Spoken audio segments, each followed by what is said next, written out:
क्या मसला था? एक कंपनी का एक मामला था, 2 दिन पहले मारपीट हुई थी। क्या पूरा आपके संज्ञान में क्या है? आपने क्या बातचीत की?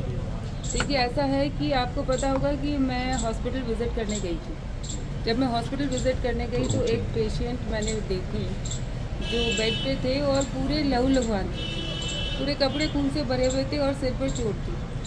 जब पता किया तो पता चला कि वो यहाँ पर एक किसान है, सोनाराम जी उनका नाम है, और वो एक किसान परिवार से हैं और उनकी जो ज़मीन थी यहाँ कंपनी वालों ने एक्वायर की और बिना उनको कोई रोज़गार दिए, बिना उनकी कोई सहायता किए, मन मर्जी से उन्होंने उनकी ज़मीन खाली कराने का प्रयास किया, उनका घर तोड़ने का प्रयास किया और जब बात नहीं मिली तो उनके साथ मारपीट तक कर ली और इतनी कर ली कि वो हॉस्पिटल में उनको एडमिट होना पड़ा। जब उसके परिवार वाले कंप्लेंट एफआईआर दर्ज कराने गए तो वो एफआईआर दर्ज कराने के लिए भी मुझे उनकी मदद करनी पड़ी कि उनकी एफआईआर दर्ज हो जाए।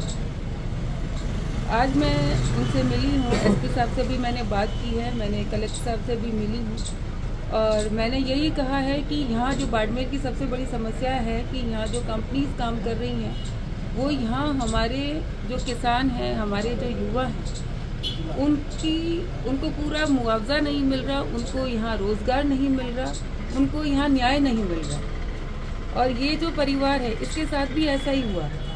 तो हमारी ये अपील है कि भाई जो किसान हैं यहाँ के, जो लैंड लूजर्स हैं, जिनकी ज़मीन सरकार ने ले ली है, कम से कम उनको प्राथमिकता से यहाँ रोज़गार मिलना चाहिए। बहुत सारी ज़मीन ऐसी है जो अभी एक्विजिशन के अंदर तो आ गई है लेकिन वो अभी इस्तेमाल नहीं हो रही, तो उस किसान को कोई रोज़गार भी नहीं मिला और अगर वो वहाँ खेती कर रहा है तो उसको वहाँ खेती भी नहीं करने दी जा रही। वहाँ पर भी उसको डराया जाता है, धमकाया जाता है कि ये ज़मीन तो हमारी है, तुम खेती नहीं करोगे। तो मैंने कलेक्टर साहब से ये भी रिक्वेस्ट की है कि भाई जब तक वो ज़मीन कंपनी वालों के काम में नहीं आ रही है और जब तक उस परिवार को कोई रोज़गार नहीं मिलता है तब तक कम से कम उस किसान को वहाँ खेती करने दी जाए ताकि वो अपना परिवार का लालन पोषण तो कर सके।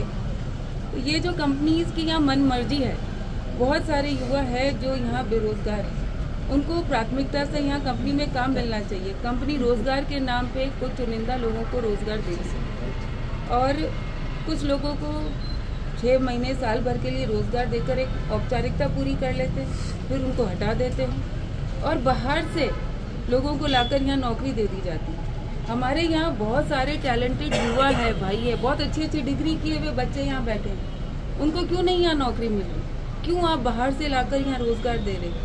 जब यहाँ की एक पॉलिसी है कि यहाँ के बच्चों को रोज़गार, यहाँ के जो लैंड यूजर्स हैं उनको प्राथमिकता से रोज़गार मिलेगा, तो इसमें उनको उनका अधिकार मिलना चाहिए। और मैंने यहाँ जब चुनाव लड़ा था तो मैंने मेरे युवा भाइयों को, जिन्होंने रात दिन मेरे लिए मेहनत की, ये मैंने उनको वादा किया था कि मैं उनका हक उनको दिलाऊंगी।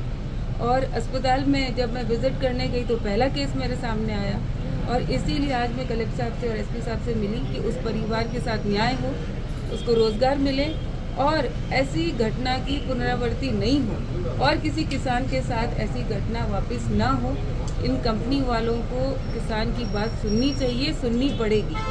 तो इसीलिए आज मैं कलेक्टर साहब और एसपी साहब से भी मिली और मेरा विश्वास है कि इस पे ज़रूर कंपनी और एडमिनिस्ट्रेशन सब मिलकर बात करेंगे और आने वाले समय में इस परिवार को ज़रूर हम न्याय दिला पाएंगे। मैं सबसे बड़ी बात है कि 2011 में जो ज़मीन जिस तरह से अवाप्त की गई थी कंपनी द्वारा, जो कपूरडी, जो मारूडी है, चूली है, उस आसपास के लोगों का कहना है कि कंपनी ने हमसे वादा किया था कि परिवार में एक सदस्य को नौकरी स्थायी रूप से दी जाएगी, लेकिन कंपनी वादा खिलाफी भी उतर आई है, अब मारपीट कर रही है। तो क्या कहेंगे आप और किस तरह से सामंजस्य बने प्रशासन से? मैं यही तो आपको कह रही हूँ कि जो कंपनी ने वादा किया वो निभा नहीं रहे।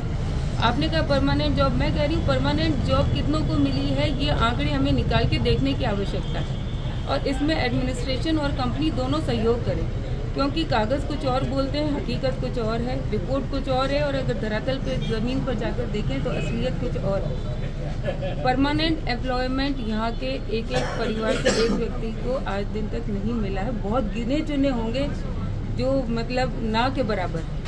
और यहाँ किसान जो पीड़ित है, इतनी कंपनी करोड़ों अरबों रुपए का यहाँ से रेवेन्यू जाता है लेकिन यहाँ के युवाओं को उनका हक नहीं मिला। तो मैं कलेक्टर साहब से यही बोल कर आई हूँ, यही मैंने अपना ज्ञापन भी दिया है, अपना बात रखी है कि हम कंपनी वाले, एडमिनिस्ट्रेशन और हम सब बैठकर, जो भी जनप्रतिनिधि है वो बैठकर इस बात पर विचार करें, इस बात को तय करें कि यहाँ के जो युवा है उनको उनका अधिकार मिले, यहाँ के किसानों को उनका अधिकार मिले, और जो बच्चे इतनी मेहनत करके, पढ़ाई करके, किसी तरह से मुश्किल से, हमें पता है गरीब परिवार है, किसान परिवार है, कैसे अपने बच्चों को शिक्षा देते हैं, तो जब वो शिक्षा ले ले तो किसी तरीके से जब वो यहाँ आए लौट कर तो उनको यहीं पर रोजगार मिले, ऐसी प्राथमिकता होनी चाहिए। Thank you ma'am.